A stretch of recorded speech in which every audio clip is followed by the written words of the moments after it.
আচ্ছা, এবার আমি বলি বৃশ্চিকের আরেকটি বিশেষ কথা, সেটি হলো যাদের কাজ চলে গিয়েছে। তো যারা কাজ নেই বর্তমানে তারা তো পেয়ে যাবেন, আমি তো কনফার্মেশন দিলাম আপনাকে। তবে চলুন আমি নক্ষত্র ভিত্তিক প্রেডিকশনটা যখন করব এটা নিয়ে আরও স্পেসিফিক আলোচনা করব। বৃশ্চিকের দাম্পত্য কিন্তু মধ্যম। এখন যে পরিস্থিতি আছে, অনেকেরই দাম্পত্য জীবনে কলহ বিবাদ চলে, অশান্তির অবকাশ আছে।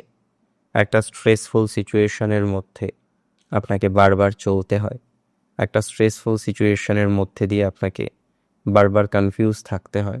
তো যারা অত্যন্ত স্ট্রেসে আছেন, একটা স্ট্রেসফুল সিচুয়েশনে আছেন, ধীরে ধীরে ধীরে ধীরে রিল্যাক্সেশন করার চেষ্টা করুন, ধীরে ধীরে অপরচুনিটিস করার চেষ্টা করুন, ধীরে ধীরে গ্রোথ করার চেষ্টা করুন।